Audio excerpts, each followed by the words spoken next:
What is up, party people? So, we're gonna talk with these internet experiences episodes. We're gonna have a bit of a conversation here about this video I've been trying to talk about because I don't know why, I just think it's so interesting. A video by Amish Potato, CJ, who does Amish Potato. The video is called something like how to become Amish, or how to join the Amish. It's not really him saying to become Amish, he's just talking kind of about the lifestyle, and he kind of talks more about the lifestyle of what to do that's similar. He's not necessarily recommending people join the Amish, but I kind of want to talk about his video and also compare kind of what he says in I'll make a different episode talking about kind of the Adventist type of community I was raised around, like how it kind of differs. I'd like to talk about multiple religions, but I don't really know enough of them to really speak to them very comfortably. I can speak to what he said because he just kind of laid it out, and I want to talk about some of the stuff he said, and then I want to,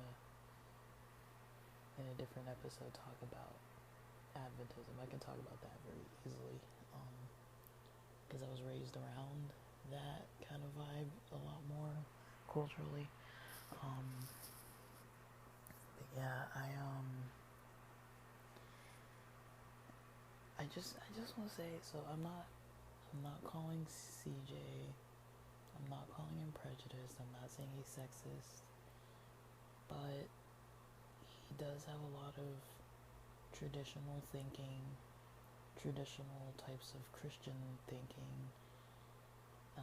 and he also has some kind of, he talks about, in other episodes, he kind of mentions Dry Creek Wrangler School, which I like the Amish Potato videos CJ does.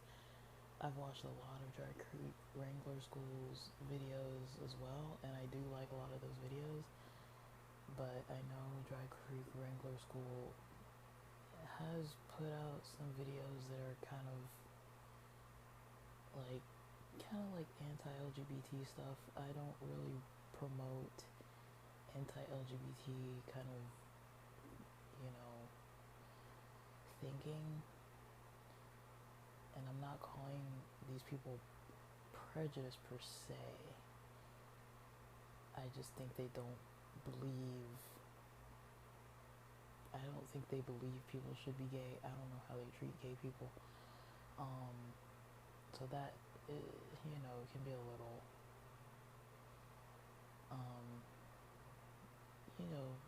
some caution, if you're kind of, I just don't want people to think that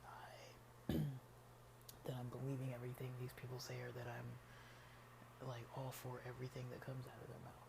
But I do like some of the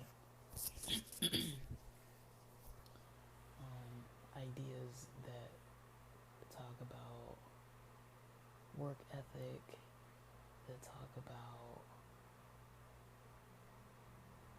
community, that talk about maybe like a slower pace, potentially even a more plain lifestyle, if that's even possible to get to that. I mean, I live in Los Angeles, I'm in Southern California, there is nothing slow about this place. But yeah, I just feel like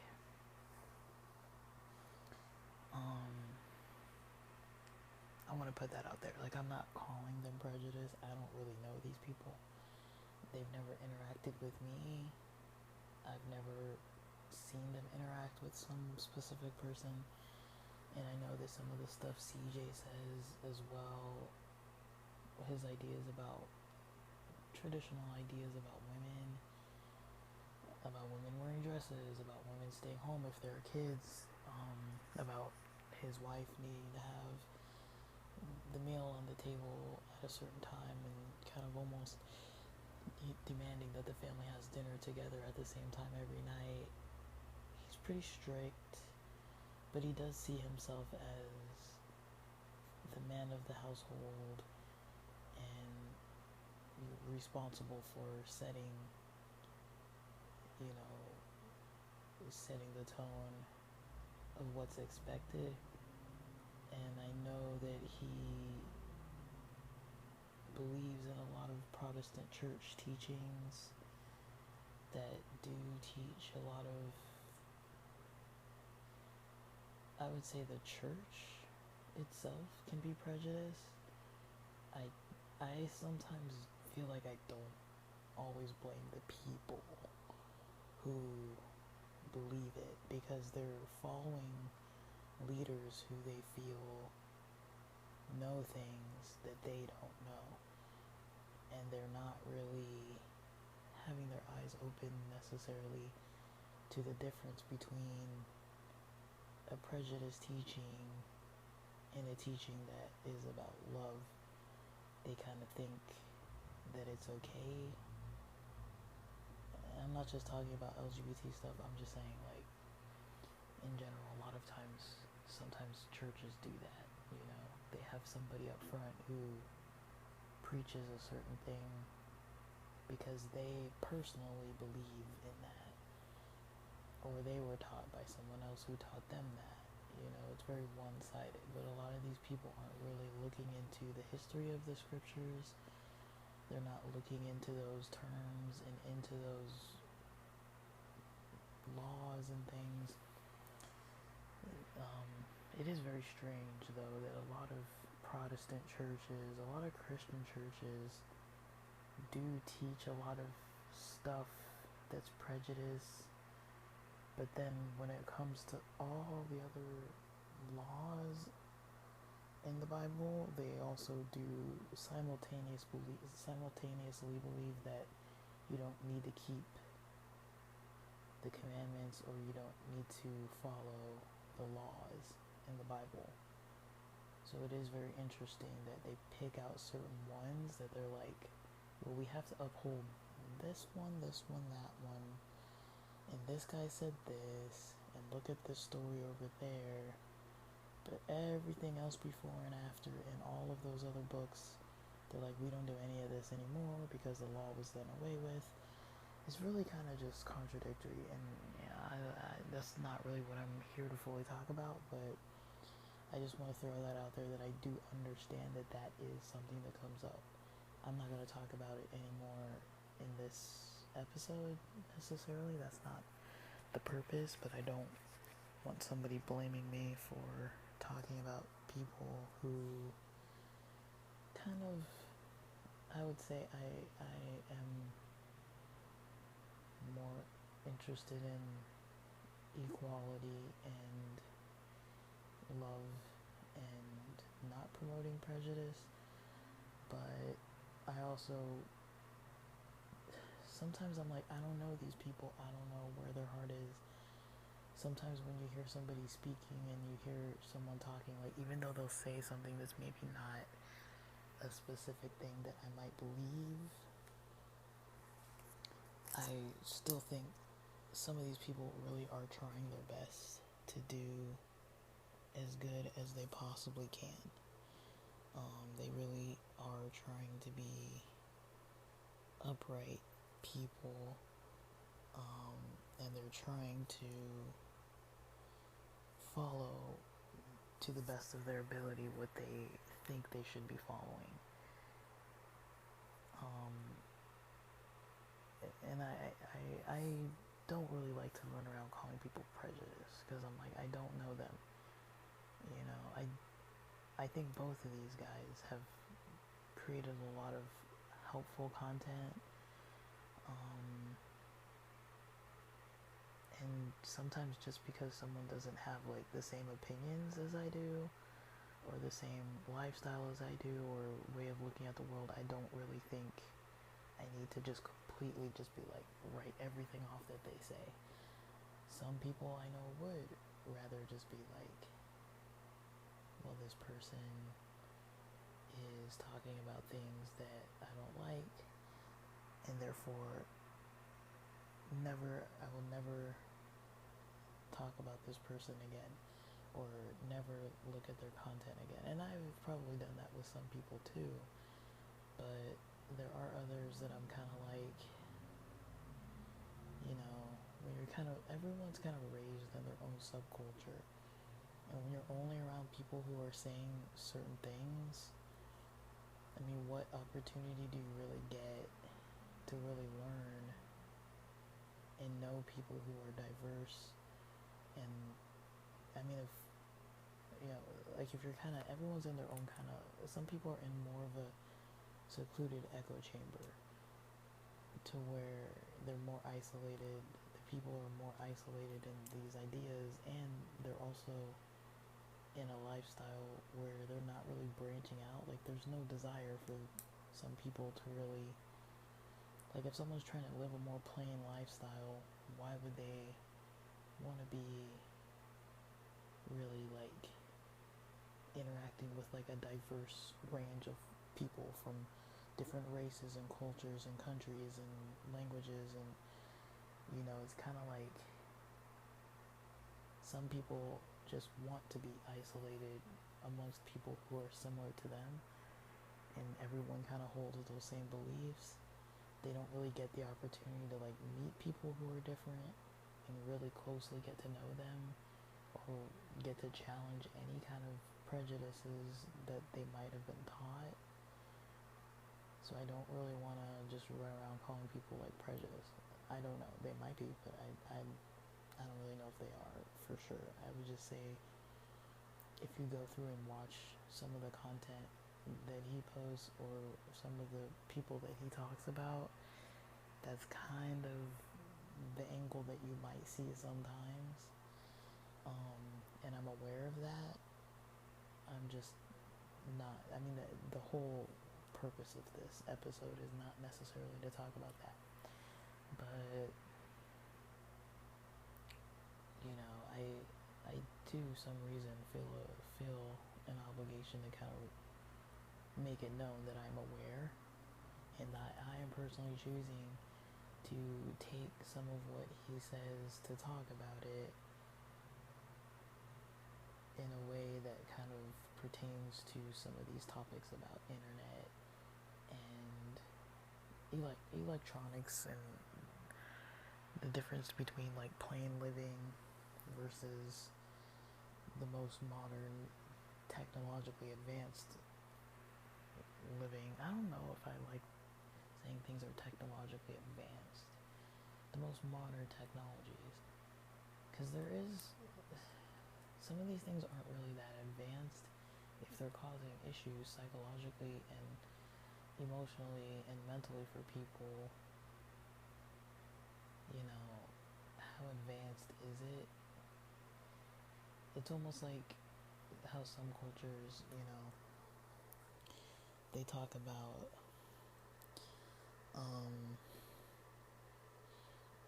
what is it? They talk about things like ayahuasca and psychedelics, and there are tribes who have known about psilocybin and all these types of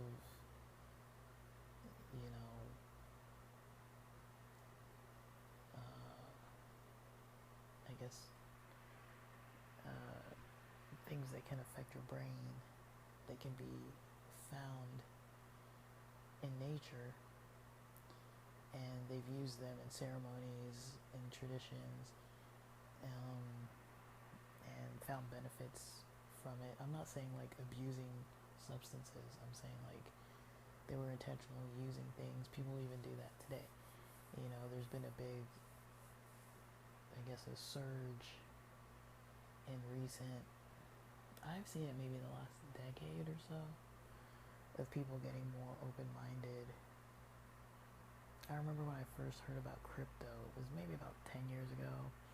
The same person who first mentioned crypto to me mentioned something about trying psilocybin to open their mind, and I remember being like, what is this person like talking about? Like they would say things like that, and I was just like, I was just like, okay, this person's kind of like out there, and I kind of wrote off a lot of what they said, because I was not ever raised to think like that. And then the more I started kind of, feeling like I was like interested in learning about different things that affect the mind, that aren't maybe like prescribed by Western medicine. And I'm not anti-Western medicine, I like alternative stuff too, because I know a lot of Western medicine can also have other issues, and so can some of these plant-based things. They can also cause issues too. Like, I'm not going to pretend like they can't, but kidney, liver issues, all kinds of issues you might see with, like, I learned that more when I was working in mental health, that like some of the prescribed medications given to the clients, they would also often have to get labs just to make sure that nothing's really affecting, none of the meds are really affecting the body. Like, yeah, maybe you want your mind and your mental to be helped, but you don't want liver damage because your brain is now being helped, and now you've got liver issues. And then longer term use as well, because a lot of the people that I worked with in the mental health field, it was called like pervasive mental illness. Like, it wasn't like they're going to be short-term treated, or they just needed like a little short-term prescription at a low dosage. It was usually higher dosages, a lot more severity and longer lasting issues that they were going to be dealing with, and so they were taking medications for a longer amount of time. Almost all the clients had a prescription. Some people even got injections because they were at. Not everyone who gets injections gets them because they can't remember to take meds, but some people had to get injections because they weren't able to really just like take their medications on time. And then they would keep having relapse symptoms, severe symptoms that would land them on the street and stuff like that. So I'm not saying everyone on the street has some kind of mental illness. I'm just saying, I'm not afraid of people that have mental illnesses. That's not really. I'm not even saying that I'm perfect with that kind of stuff. Like, I've got my own problems. But yeah. I don't know why I just mentioned all that, but yeah, I'm just trying to put it out there that I kind of understand that there is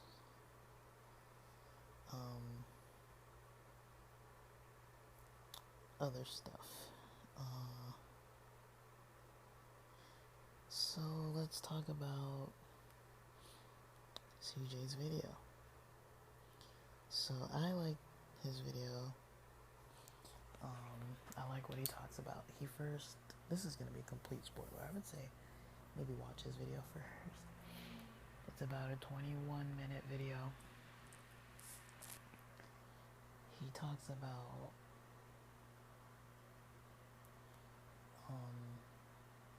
first, and I'm going to probably skip some points because I didn't write notes on this. He talks about joining the Amish, what it would take to join the Amish, as far as what it might take to join a community like the one he was from. And then after that, he goes into why he thinks people probably shouldn't join the Amish, but if you wanted to live a more plain lifestyle similar to the Amish, just minus the religion, what that would look like. So he talks about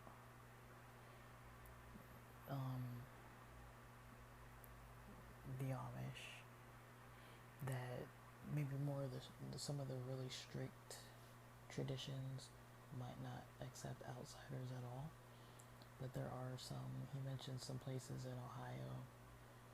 I don't know, like there are other places too, but where if someone wants to actually join the Amish church and live in an Amish community like the Amish with the Amish and become Amish, you'd be able to do it in this way. He says, you know, if you're a man, you'd go talk to a man about this. If you're a woman, you'd go talk to a woman about this. He says there are instances where full families join, people join for 5 years, 10 years, and then they quit and leave because it's just too challenging. But it sounds like the process for, I guess technically you're a convert, I don't know what they call it, but technically converting from being English to becoming Amish,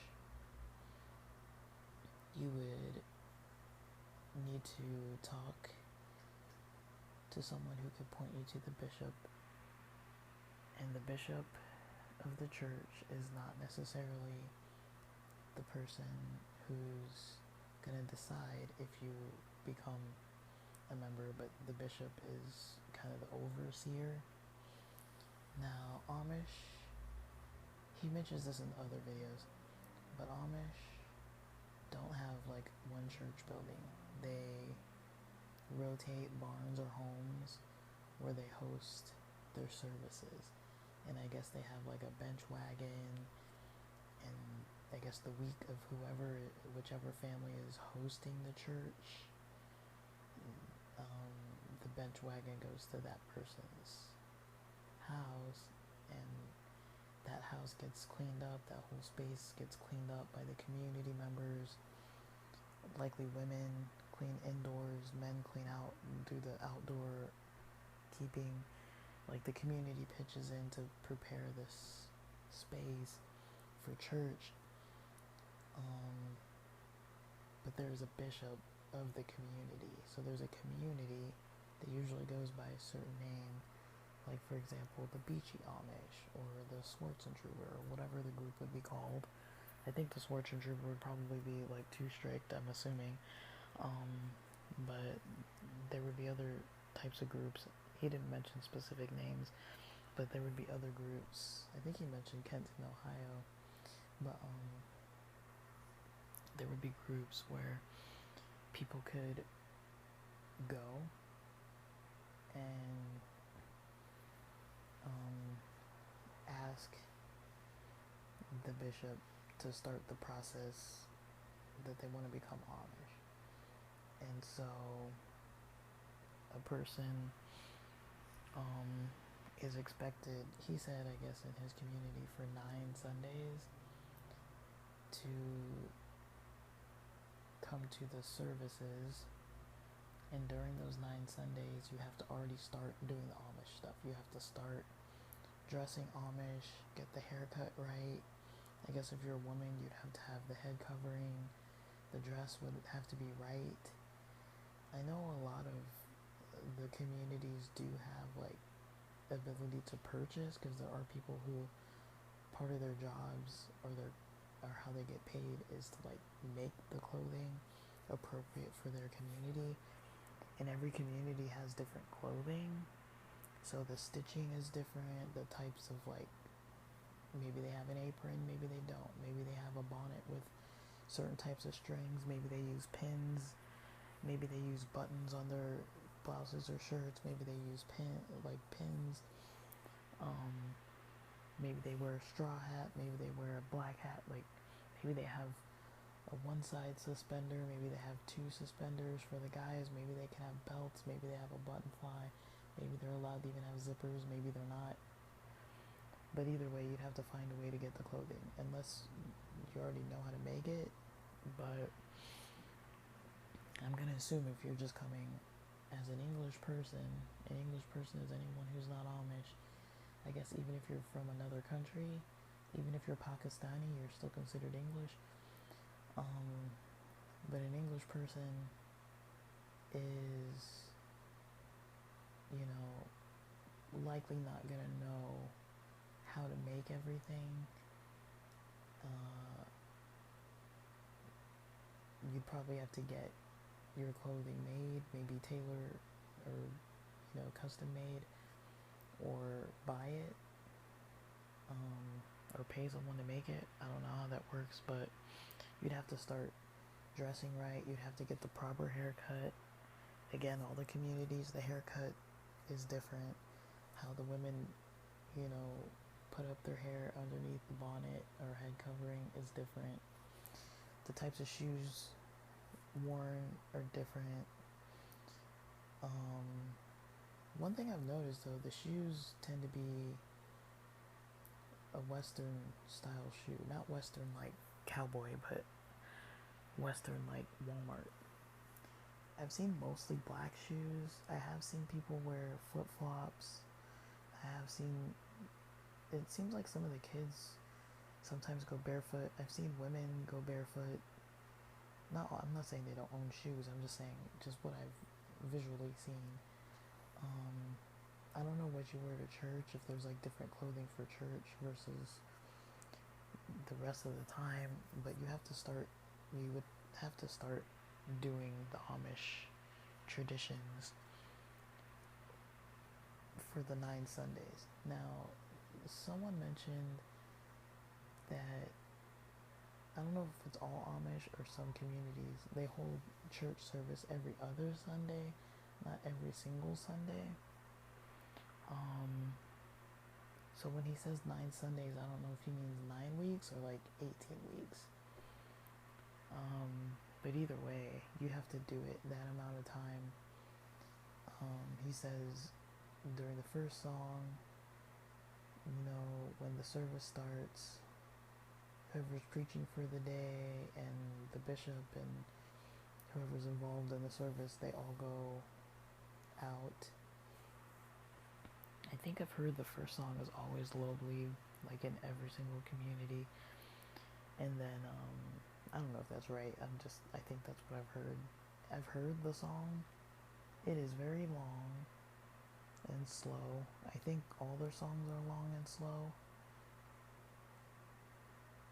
I don't know if this is rude to say, but I would almost fall asleep to that. Like, it is very slow. It reminds me almost of Gregorian chants, but slower. It's like slow. I think it's like in the double digits of minutes, like 14 minutes long or something. I don't know. It's a really long song. The words are like long, drawn out.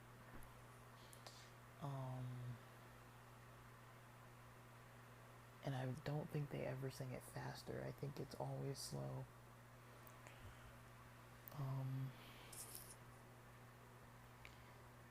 So during that first song, they go up. I guess it's up or out, depending what kind of building the service is in. If it's a house that has an upstairs or whatever, I don't know. But they leave and go. And I guess everyone who's trying to like become Amish, you get a lesson. I don't know if the people who are already, like maybe if you've never been baptized and you, like say if you left, this is a different situation, but say you were raised Amish and then you left to do Rumspringa and then you decide, hey, I don't want to be on Rumspringa anymore, I actually want to become Amish. I think they have a type of tradition where they have to go through a certain amount of like classes too. I don't know if those would be the same classes that like a convert would do. I'm curious about that. But either way, you'd have to do, I think you have to do like confession and communion to be considered Amish. And I think even if you've gotten shunned, if you weren't in Rumspringa and you are in the community already, and you did something that was a mistake and got shunned, you have to wait again until the next communion. And then once you're able and accepted to take the communion, because just because it's communion doesn't mean you're going to be allowed, from my understanding, you have to have been showing enough progress to be able to be accepted to get communion, and then you can take the communion and be back in good standing. You're no longer shunned, meaning people can now eat with you. People can come over to your house as visitors. You can share the same table. People can take food from your hands. People can shop at your store or get business with you. Like, I think when you're shunned, like, say if you owned a market or had a farm, like, people couldn't really help you anymore. Like, if you had people in your community working for you, you might not be able to get those people working for you anymore. The Amish might not be able to shop at your bakery. If you own a bakery, the people from your community are no longer allowed to shop from you. And if you have a family, say you've got a family of 10, you have to eat at a separate table from those people in your family. You're not allowed to eat at the same table. And even with your own community, say if it's church, potluck or something like that, you're not allowed to eat with the rest of the church. I think you still are expected to go to church though, and you're expected to still kind of come around even though everybody's like gonna ignore you. I think you're allowed to have conversations, maybe. I don't really know all the rules, but anyways, Rumspringa and shunning and all the like communion, I think you have to get baptized too. I don't really know. There's a lot. But anyways, he eventually says, why he thinks people shouldn't be Amish. And he says that because he doesn't think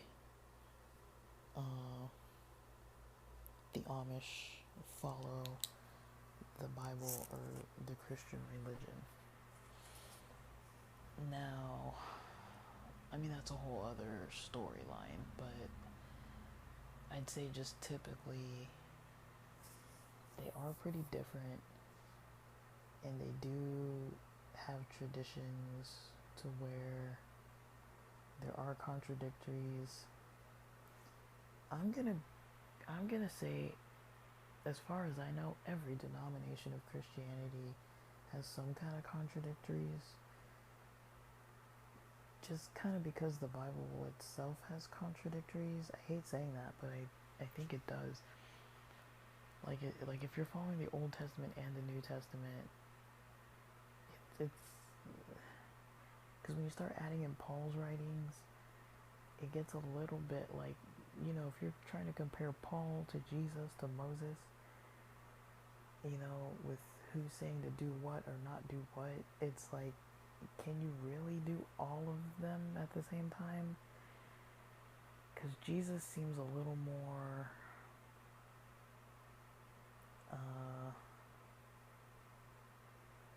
maybe not as super strict, but I don't know, like because I guess the way I learned Old Testament commandments was more of the Jewish style of keeping them, and the Jesus style of talking about the Torah is not traditional Jewish.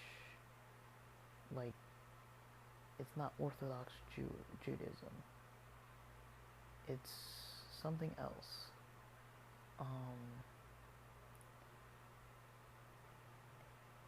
But it's also not modern day Christianity. Because, you know, And then Paul says a bunch of stuff that Jesus didn't say.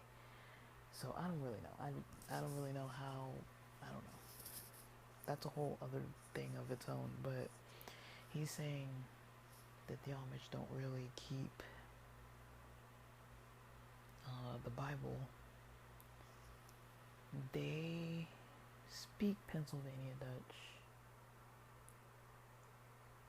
They know English. I think they learn it in schools, but traditionally they speak Pennsylvania Dutch.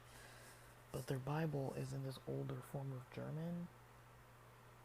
That's the only book I think that's written in German. I don't know if their Ordnung, which is the book that has all the rules, I don't know if the Ordnung,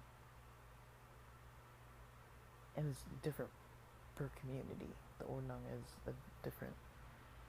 I don't know if it's a book. Is it a book? Or is it just word of mouth? Because I know it can change too. The rules in the communities can change. But the rules that the Amish follow aren't necessarily biblical stuff. They've got their own rules added on there. And then there's other biblical stuff that other Christians do that they don't really do.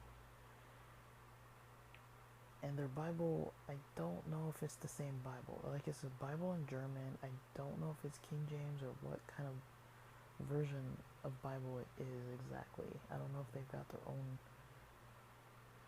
version of a Bible. I don't fully know what their Bible's all about. And I've heard, I don't know, don't quote me on this, I've heard that the Amish themselves, they can struggle to be reading it, and they're not, at least in some communities, they're not really encouraged to study it or discuss it too much because it's seen as prideful. So they might not be having daily discussions, deep discussions, and dissecting these words in their scriptures. And even though they learn to read it, they don't really speak that old German language. Nobody really speaks it. It's not really something people speak. They just kind of learn it in their religion for the Bible only. That's the only thing they have that's written in that language, is that German type of Bible, and it's an old German. It's not even modern German. It's an old German. So even German people would probably struggle with it. I mean, the King James Bible in English is from 1611, and in 2026 people have trouble reading that. It's not the easiest read. It's not quite as complex as Shakespeare, but it's kind of up there. It's kind of you're reading it and it's what? It's not that clear. It is a little off. There's words that I'm what does that mean? What is this term? There's all kinds of words that we don't even use in there. Did you almost only see them in the New Testament, in the King James Bible? So I don't really know. But and I don't know if their German Bible is that version of the Bible. If it's a King James German version, or if it's older or newer or what. I don't really know. But it's not I don't know how fluent people are if they're not studying it. They know it, they can probably read it, but do they really fully in detail understand every word? And Pennsylvania Dutch is not necessarily German. It's got some overlap. It's probably similar of Portuguese to Spanish, or Spanish to Italian, or something like that. It's there's some overlapping words, but it's not the same language. I don't know how closely related they are, but I don't know. But he says they don't really follow Christianity necessarily. And whatever the Ordnung says is what they do. It doesn't matter, all the stuff about brotherly love and all that kind of stuff. I don't know how loving shunning is. Like, when I learned that shunning included, like, not even shopping together, like, shopping at somebody's establishment and just really, like, freezing their business out, it's like, man, that's rough. There's this one guy who was saying he only gets his, I think it was like sorghum or something like that. He only got it from one person. And because that person got shunned, I think that's what it was. That person got shunned. And because that person got shunned, he then couldn't get the sorghum he needed for whatever he did for his business. And so it affected his business. Like, it can be like a ripple effect. Different people's jobs are probably affected if somebody's shunned. And say you're like,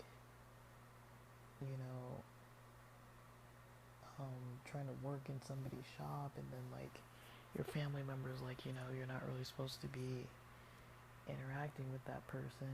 Are you allowed to even like work at their shop anymore? Like, if you own a factory and your factory workers are all from your community and you get shunned, are your factory workers allowed to still work there and get paid? I don't know if it goes that deep, but to me that does not sound very loving. I'm making that up. I've never heard anybody specifically say that, but I have heard people say that you're not allowed to shop and pay and those people. Like, they do get like socially and economically kind of frozen out of the community until they're accepted to get back in. So he says, he didn't say specifically why.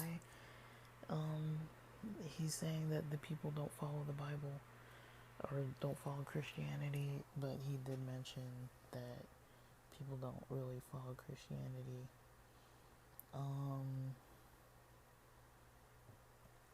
And then the things he mentions for people who want to do something similar to an Amish lifestyle or plain living lifestyle minus the Amish religion, he kind of recommends that you wouldn't really probably be living in a city, but I guess you could technically do it in a city too. He says you'd have to get rid of the car, or having two cars. He says most Amish don't have cars. I guess if they do have a car, or if it's like a Mennonite type of lifestyle where you would have a car or could have a car usually. I don't know, usually, maybe often or sometimes. I don't know what percentage, but Mennonites technically are allowed to have cars. Usually, I think they can only have like black cars or something like that. I don't really know the rules, but you likely wouldn't have a car.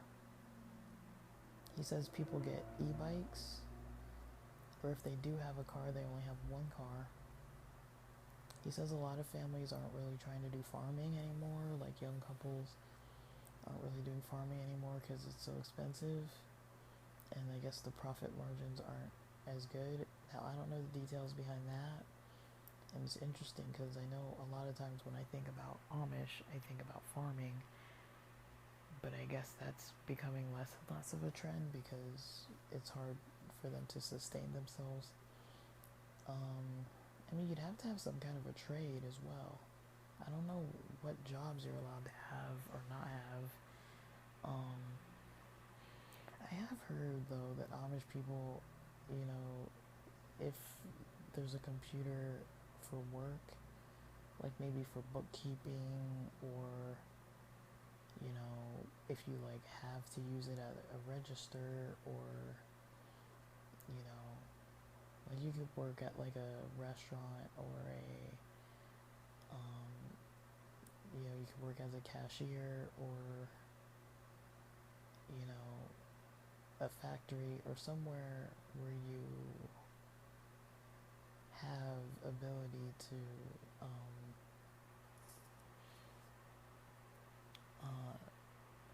like you might have to be on a phone or use devices and computers for work. I think you're allowed to have jobs that do that, but I don't really know for sure. I don't know how limited an Amish person would be from being able to accept a job that has technology, even if you're not bringing it home. And I don't know if you're allowed to kind of get educated more to do a job. Like, are you allowed to get a certification for becoming an electrician? Are you allowed to drive one of those trucks as an electrician? Are you allowed to work for satellite TV, like direct TV? Are you allowed to work for like a fiber optics company or for like Geek Squad? I don't know where the jobs are allowed or not allowed. He didn't really mention that too much, but I'm kind of curious about it. Like, what would be the limits? Like, are you allowed to work with technology, but just not bring it into your home? But he did mention something about if you were gonna have one car, like say if it's a married couple and there's kids, he says the wife would stay home as long as their kids of age to be home and they're not independent. The wife would be home and likely wouldn't be out working. If the kids are old enough, or if the couple doesn't have kids, you could both go work. And I don't know what a bachelor lifestyle would look like if somebody's just like a bachelor or a bachelorette. I don't know, just like a man or a woman who's just single, living in their own apartment or something. Are they allowed to even be single? And if they are allowed, well, I guess if you're not following the Amish church, you don't really have like a whole rule of are you allowed or not. You're kind of just making it up as you go of what would be the plain style living that wouldn't involve a religion. Anybody of any background could do the things he was mentioning. You could even be a religion and not even be that religion and still do this. But yeah, he said something about the cars would be the first thing to go. You could get e-bikes, or you could pay drivers. So he says it's common for people to pay drivers $5 one way, so $10 total a day, so to and from work. You're either paying someone you know, like a coworker, paying like a type of, he called it like an Amish taxi, but like somebody with like a minivan who goes and picks everybody up and then picks them up, drops them off, and then comes back, picks them up from work and drops people back home. Or maybe there's like one or a couple stops where they pick people up from. He says often people who are in Rumspringa, the teens, that have cars, they can make money doing that, because you're making like, per week, 5 days a week,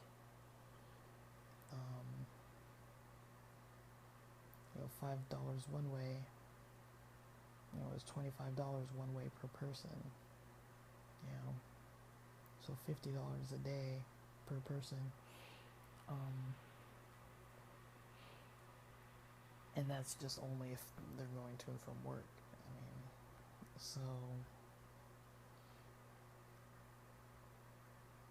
People who need a side hustle, there's one. If you live in an area, where people would accept you to be able to like do the driving, you could probably put up flyers and become a driver. That's pretty good money. I don't know what gas prices now. His video is 10 months old at this time, so I don't know. Gas prices then were a little cheaper, and he does live in a cheaper area for gas. Where I'm at, there's gas that's crossing $7. It's at like 6 something, 5 something, 6 something usually. But I have seen gas over $7. which is crazy because I remember watching that movie I Am Legend, and I think the gas was like $7, and I was like, that's insane. Like, why would gas be $7? There's gas out here in LA that's $7. That's not most of the gas. Like, most of the gas isn't $7, but you can find it. You can find $7 gas.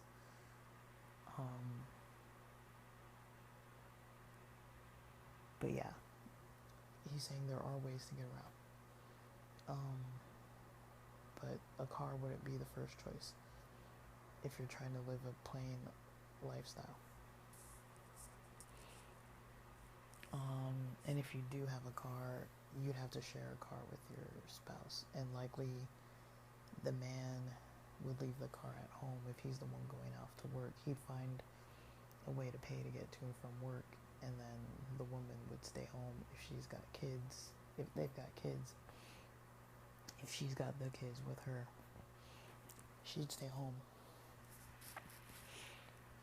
He says clothing. Women would wear modest dresses. Guys would wear pants and a shirt with buttons. No short clothing or probably tight clothing. He didn't mention anything about name brands, but I'm guessing you'd probably want to be frugal. A frugal lifestyle would probably be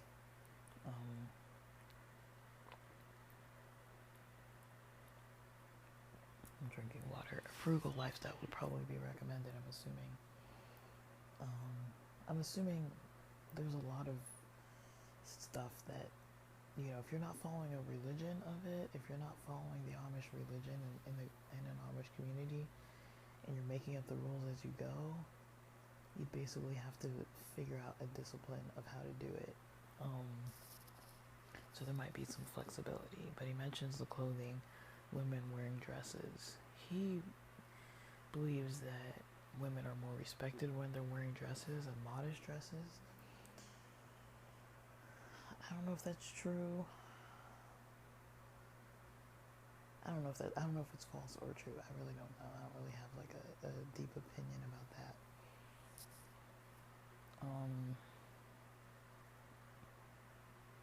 I think people are respected when they're more confident in what they're wearing, and they're wearing something that they're comfortable in and that they like, and when it's clean clothing that's maybe not got a lot of holes in it and it's not too worn out, I think people are more respected. With that, I don't really know, and probably in society overall, you might be a little more respected for wearing name brands and fitted clothes that fit you well, I would say. I don't really know if that's always a thing, but I do think if you're wearing like oversized stuff or stuff that just doesn't fit good, or if it's like really faded and old looking or tattered, not like style tattered, like jeans that have rips but they're supposed to have rips, but I mean like your stuff has rips in it because it's like older. Now I'm not saying that people shouldn't wear that kind of stuff. I'm just saying, like, I do think people do get respected more, especially by strangers, I guess. If people know you, that's a whole different story. People might respect you just because your personality is great, and you could probably wear whatever you wanted, honestly. But I'm just thinking, you know, if you've got Doc Martens and a gigantic mohawk and a bunch of tattoos and piercings, depending where you're at. I mean, if you're in LA, people aren't really going to be fazed by all that too much. But if you just walk up in the middle of the night somewhere where people don't really know you, people might suspect you're up to no good sometimes. There's certain things, like if you have like wearing a lot of leather and boots and stuff, and you ride a motorcycle and have tattoos, like, and piercings and stuff, people might just like think something about you. But I don't know. I don't really know. It's hard for me to really know what people really think, because I'm kind of like not the one that would notice that. Like sometimes when I see certain styles, I'm like, oh, that looks. I like. Oh, they have green hair. Like that's a really cool color green. Like I'm not like, oh no, they're probably some kind of person who's into like punk rock music and they're probably like full of hatred because they came like blasting metal or rap music in the parking lot. Like I don't usually think like that. I would say mannerisms say a lot, things like that, but I don't really know. I could kind of see a little bit where he's coming from talking about clothing. I don't really know what I think about the dresses necessarily.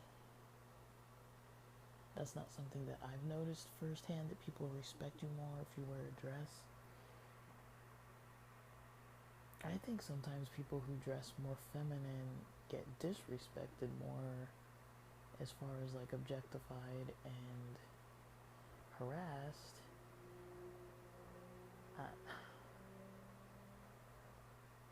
Unfortunately, I mean, I don't know. Just depending though. I mean, I don't know.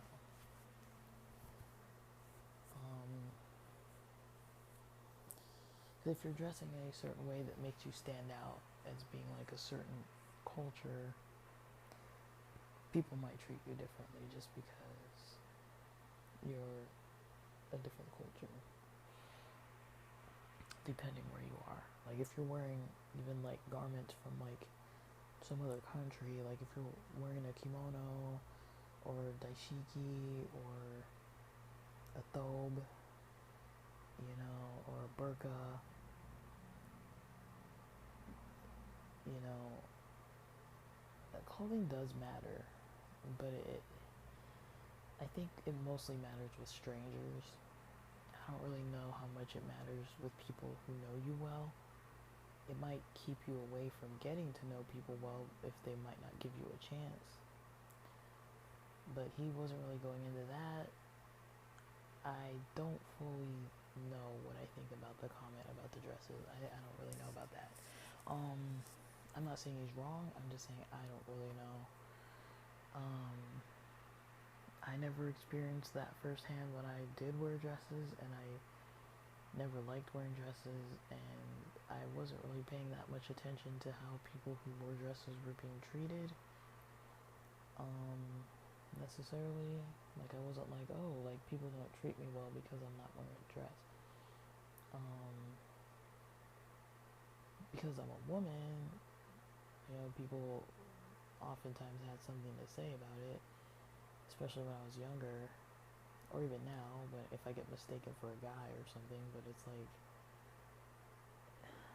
I don't know, I know a lot of people, and I don't think if I wore a dress they'd treat me better because of it. And I have friends who wear dresses a lot that, I don't know, I think sometimes when I see someone wearing a dress, I think, okay, they're like putting in some effort, you know, especially maybe when they don't always wear a dress. But I kind of noticed that, like when I go out with certain friends and then they put on a dress, I'm like, okay, they're kind of like making an effort because we're going out to do something, you know, at a restaurant or wherever we're going, and they're wearing a dress. I think it's like an intentional choice when they do that, but I don't know if I know anybody who's always wearing dresses, so I can't really say for sure that I've that I know enough about that to really agree fully. He mentioned electricity shutting off the breakers in your house.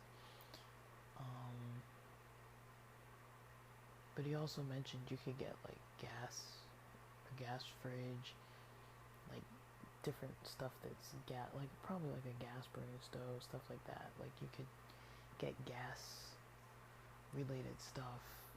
You could probably get a generator. But at that point, it's like, why wouldn't you just have electricity? And then certain devices you wouldn't be allowed to have at all, like phones. You wouldn't be able to have a smartphone. You wouldn't be able to probably even have a cell phone. You'd have to have a one landline for your household. No television, no radio. Um, and you'd probably do more things as a family because everyone's at home. Because where can you go if you can't just leave the house too easily? If you don't have a car, like if you don't have a car, you're probably only out in the daytime. You're probably not walking around and riding bikes and doing too much stuff on like scooters and electric bikes in the middle of the night all the time. Like you're probably home. You're probably not like going out to the club on the weekends on your e-bike at like 10:30 at night. I don't really know. Like I'm just assuming that's probably not how it goes. I don't know what nightlife looks like. He kind of mentioned, or like leisure time. He kind of mentions like after meals, some people in the Amish community are working still, or you're home more, so you're just taking care of your house more. You're not really wasting time watching TV or videos on YouTube or anything. You're kind of just taking care of what needs to be taken care of. You're probably tidying a whole lot more. You're probably fixing things. Anything that would be like an inconvenience to go get it done, you're probably you're probably going to be able to learn how to fix a lot of stuff. You know,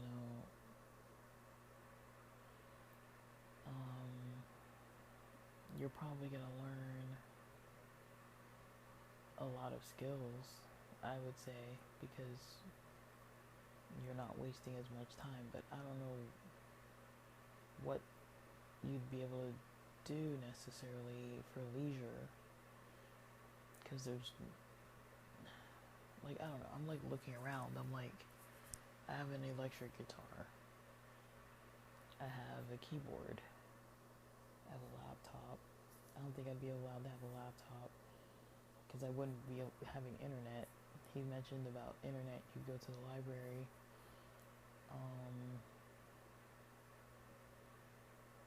And meals would probably be cooked at home. I don't really know. I guess you could technically buy food out. He mentioned, maybe on weekends having like campfires, bonfires, inviting friends and family over for that.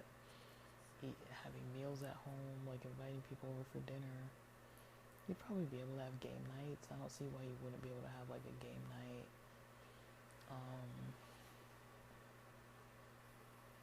Reading is probably fine. You'd probably have a lot of books. You'd probably be at a library a lot. You'd probably have to find a place to live that's convenient. I mean, this is weird to say. It might actually be easier to live a plain lifestyle in a city just because you'd have the conveniences with like closer shopping. You're probably going to be able to find a place that's closer to work easier. You'd have buses. You wouldn't be able to like use your smartphone or some kind of like card. I don't know if you're allowed to use like debit cards and credit cards. I don't know that.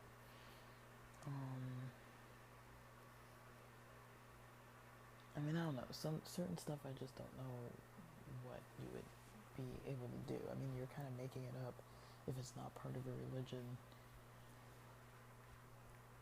You're kind of making that decision. But if you already don't have electricity or internet, or I mean, can you have a computer with no internet? I mean, you could still have a computer with no internet, but you can't have a computer with no electricity. I guess you could have a battery run laptop and then take it to the library. When you go to the library, plug it in and then use the battery as long as it lasts until you go somewhere else to plug it in. I mean, do you never have electricity, or can you run things off of a generator? I don't really see the point though. It's like, why would you go out of your way to have a generator if you already have electricity available? Some things I'm like, why would you make it harder for yourself if it's not a religious belief? But the electricity, though, does make it so you're likely to have television and all these other devices. So if you don't have electricity and you have to use like flashlights with batteries or just battery operated stuff,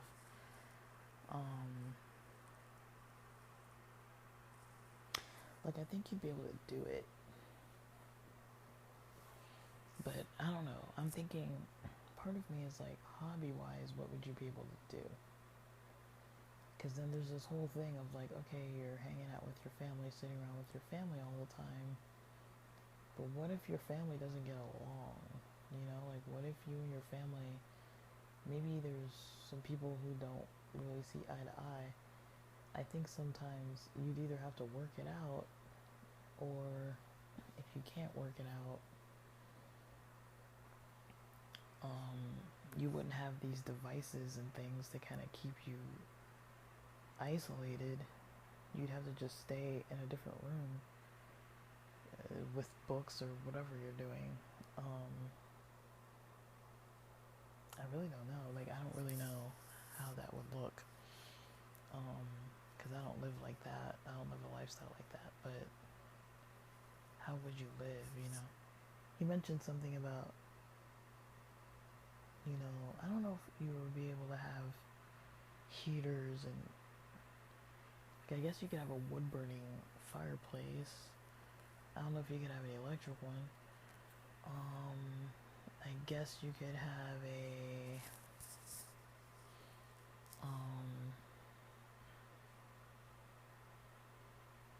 yeah, you could have a fireplace. You could have a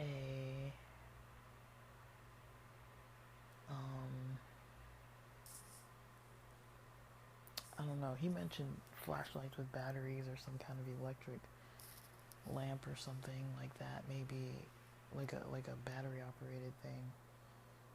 I mean, you're gonna need something for light at night unless you just go to bed when the sun goes down and then wake up when it comes out.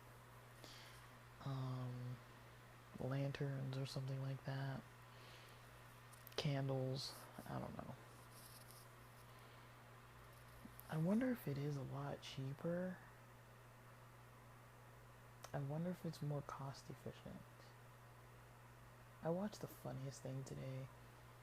It was something like Detroit. I'm not saying negative things about Detroit. I don't know anything about the place, but it was called like something about Detroit. People trying to like save money. And I can't tell if it was a joke or if it was serious. But this one guy had like a kiddie pool and a plastic shopping bag filled with water kind of hanging from some kind of hook above this pool that was like indoors. The pool was like technically empty and the bag had water in it and he just poked holes in it and he's like, this is a shower. And then to stop the shower, you basically take another bag and bag that first already hanging bag in that new bag and put its handles on the hook, and it catches the water to a point that now that second bag is holding the water that was falling out from the holes when you're done. And I guess you just repeat the process every time you need to bathe. You poke holes in a bag, and when you're done you cover the bag with another bag, with a bag that doesn't have any holes in it, preferably. And the water just drains out into this kiddie pool, and I guess you could just toss the water. Some other guy in the video had like this water bottle that had holes, and it was kind of elevated, and he was saying this is a shower, and you kind of like twist the cap on, and it turns the water so it's off because it stops flowing out, or twist the cap open and then the water falls out, which was kind of funny. I remember when we would do like mission trips, we'd have like sun showers, so it was basically just like a bag that had like a hose, there's no button on the hose, but basically if you kept it kind of elevated, the hose, it had like a shower head on it too, and if you kept the shower head part above the water bag. If you just kind of hung it up that way, then the water wouldn't leak out, and then you basically could like fill the water. If you kept it in the sun, it would warm up, and then by the time you're ready to shower, the water would be warm, and you could just shower, spray yourself down, soap yourself up, rinse off the soap. We did it wearing like bathing suits or whatever. We weren't just like, because we were doing it outside. And then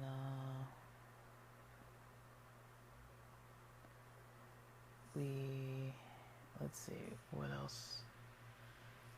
I guess that video had somebody was making a pizza in an oven, and it was like in a box that had like foil kind of lining the inside of all the sides, and the front of it kind of, you could open a door or close the little door of it, and on top of that box there was like a pan that I guess could be lit somehow with candles, and then the candles inside the box were making the pizza cook. I don't know how accurate that was, but they were using like tea lights. It looked like tea candles. There were some other clips in that. I was just laughing though. I was like, oh my goodness, that has nothing to do with what this Amish potato video was about. But I mean, those methods seemed like they would work, and I was just thinking about it. I was like, I guess you could technically do that. I mean, it would be a little funny to like, I mean, I think there was another guy who was cooking, and he had like, this wasn't even really a part of the video, but you could see he had these bottles next to his stove, and one of the bottles had mustard in it, like a water bottle, like a reused water bottle, disposable water bottle. I was cracking up. But yeah, you could basically do that, and I guess that would get you through some of it. Yeah, I don't know what you do about hot water. He didn't really mention much about the water. He mentioned something about having electricity for a well pump. I don't know if the water from the well has some way to heat it up, or if you just have to heat it through some kind of like a fire process.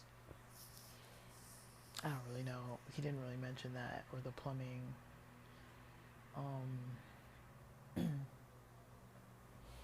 But yeah, I guess you'd keep your water turned on though. You'd probably keep your water and your plumbing, and maybe you could have the gas on, but you can't have electricity. I think the electricity, I feel like the electricity, the cars, and the clothes were like the big points that you couldn't really have if you wanted to live closer to how the Amish live. And without those, you're basically taking away a lot of stuff as far as transportation, ease, phone or internet devices that are kind of like individual devices. I mean, like I said, you could probably have a laptop that wouldn't have internet in the house, but you could take it to the library and charge it up, and you could probably do some word processing. You couldn't email it with no Wi-Fi. You couldn't print it with no, electric for your printer. I mean, a lot of printers nowadays are Bluetooth, but you could still technically have one of those old school printers where you connect through Bluetooth, through USB.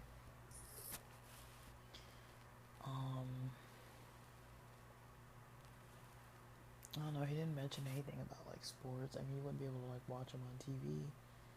I guess if you could go to the library, you could probably go to a sports bar. to watch games. I don't really know. Or you'd have to go somewhere else to watch the games. Go to another person's house or something.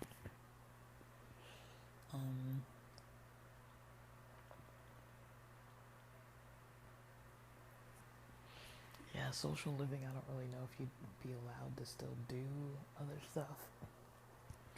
Like, I guess a person would have to decide if it's just that you don't want it in your house, but you're allowed to go out. Like, are you allowed to go to concerts? Are you allowed to play instruments at your house?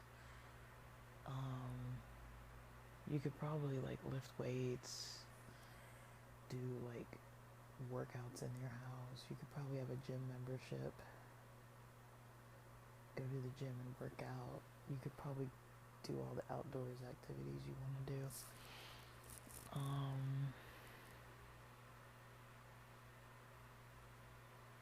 Yeah, but yeah, some of the stuff you didn't really mention, so I don't really know where that would fall. But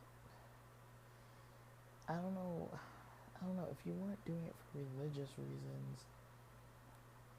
I'm curious to know if it would make your life easier or harder to not have some of these conveniences. Like, what would be the purpose? Like I think if you just got rid of just the devices themselves, like television, radio, cell phones,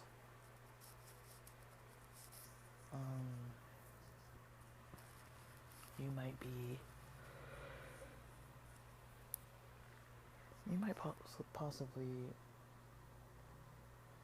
I mean, according to him, it would be more than just that, getting rid of more than just that. But if you just got rid of that, you would probably still be pretty,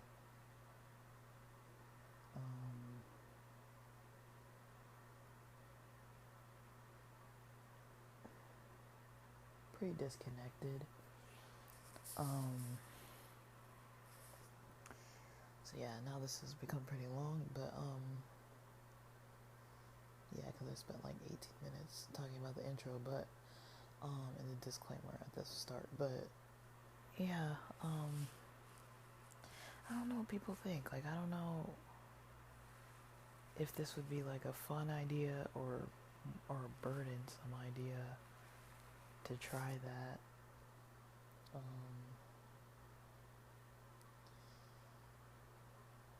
I want to talk a little the next time about Adventism, because modern day Adventism in Los Angeles is not maybe that different from mainstream modern lifestyle for the most part with some of the stuff. Like, I don't want to talk about the religion necessarily itself, but just the parts about electronics, media, mostly media based topics. So, alright, that's it for now. Thanks for listening.